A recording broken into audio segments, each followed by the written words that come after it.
Buen día, qué gusto saludarlos. Soy Ricardo Isaac. Póngase unos audífonos, prepárese un delicioso café y disfrute de esta breve historia. Para los que entran por primera vez a este canal, abordaremos temas sobre historia de México, historia universal, biografías, pensamientos y de repente una que otra recomendación. Un saludo para todos los apasionados por la historia. Es un canal para disfrutar y aprender cada día más de todo lo que ha sucedido en la historia. En este programa charlaremos sobre arte y cultura en los años formativos, los conventos, los frescos, las obras históricas, arquitectura, escultura, pintura, el desarrollo urbano, artesanías, literatura, música y educación. Vamos a lo que fue o a lo que es también como vestigio la arquitectura. A raíz de la conquista se construyen una gran cantidad de monasterios. La idea principal era sustituir con grandes edificios, pues los majestuosos templos indígenas, es decir, yuxtapusieron, esa es la palabra. Los misioneros creían firmemente que habían llegado a la Nueva España por designio específico de la providencia y que, por tanto, pues debían demostrar al mundo que ellos habían sido los elegidos por Dios para desempeñar un papel de suma importancia en la empresa evangelizadora. Estos monasterios se construyen al estilo gótico, tipo fortaleza, exteriores lisos, puertas ojivales, un rosetón central y techos almenados. En cuanto a la escultura y la pintura, durante los primeros siglos de la colonia, se realizaron magníficas esculturas y frescos que cubrieron los interiores de los edificios y buena parte del exterior.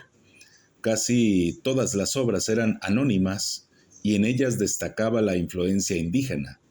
La pintura mural, de grandes dimensiones, fue realizada sobre todo por religiosos e indios, quienes tenían tradiciones vivas de pintura al fresco.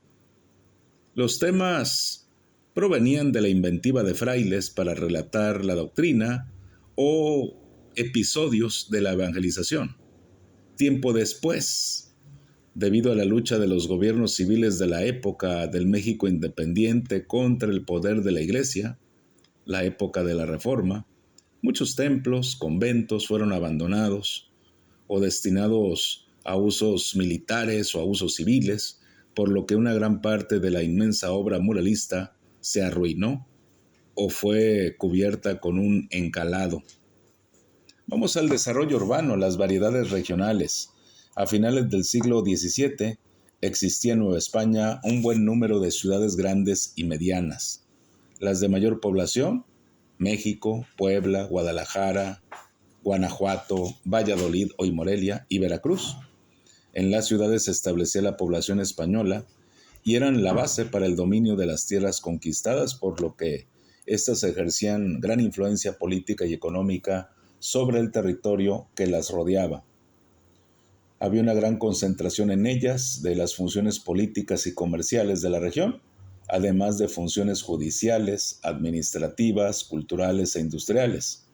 Muchas de las nuevas ciudades surgen en las rutas que conectaban la Ciudad de México, centro económico, político y cultural, con los centros mineros y comerciales. Entonces se forman redes de ciudades a lo largo de las rutas hacia Veracruz, Zacatecas, Guanajuato, San Luis Potosí, Parral y Taxco, entre otras. La necesidad de proteger centros mineros y rutas comerciales impulsó la creación de presidios, misiones y ventas. Para abastecer a estos nuevos centros de población se fundan ranchos, haciendas, carboneras y otras concentraciones dedicadas a la manufactura y a las artesanías. Los indígenas fueron obligados por los españoles a concentrarse en poblados aledaños para tener mejor control y dominio. Estos conglomerados crecieron y con el transcurso del tiempo se transforman también en pueblos y ciudades. La mayoría de estas ciudades y pueblos se trazaron siguiendo el modelo de las ciudades españolas, que consistía en una cuadrícula con un centro donde se ubicaba la iglesia principal y los edificios públicos y privados más importantes dispuestos alrededor de una plaza central. Vamos al desarrollo artesanal. La milenaria tradición artesanal de Mesoamérica continuó desarrollándose durante la colonia. solo que ahora pues había mezcla con elementos externos. Así, la cerámica se trabaja en todas las regiones de Mesoamérica, teniendo cada una de ellas características locales, como la cerámica de Talavera y el barro negro en la región oaxaqueña. El tejido de fibras y cestería representó también una actividad importante, como lo fue la fabricación de textiles, que recibe una fuerte influencia tanto de Europa como de Oriente. En la orfebrería y el arte plumario se incorporaron también elementos del exterior. En lo que corresponde a la literatura, las obras históricas, como los relatos de la conquista y las descripciones de pueblos que habitaban Mesoamérica, fueron los géneros más desarrollados en las primeras décadas de la colonia. Poco a poco se realizaron otro tipo de obras, hasta hacer de la época colonial un periodo rico en producción literaria. Sobresalen por sus narraciones históricas Hernán Cortés con sus cartas de relación, Francisco Cervantes de Salazar, quien escribió la Crónica de Nueva España, Bernal Díaz del Castillo, autor de la historia verdadera de la conquista de la Nueva España, Fray Toribio de Benavente, Motolinía, con historia de los indios de la Nueva España, etcétera, etcétera. Como historiadores indígenas destacan Fernando de Alba Ixtlilxóchitl y su historia chichimeca, y Hernando Alvarado Tezosomoc con Crónica Mexicayotl. Así también fueron varios los frailes que escribieron poesía en lenguas indígenas con el propósito de difundir entre la población nativa los dogmas de la fe. Entre ellos mencionamos a Fray Luis de Fosalinda y a Fray Juan Bautista, entre otros.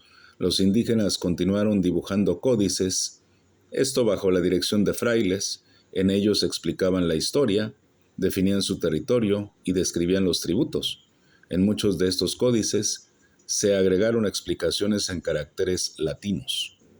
La música fue una herramienta muy importante en la tarea de evangelizar, por lo que, pues muy temprano los indígenas aprenden a tocar instrumentos musicales.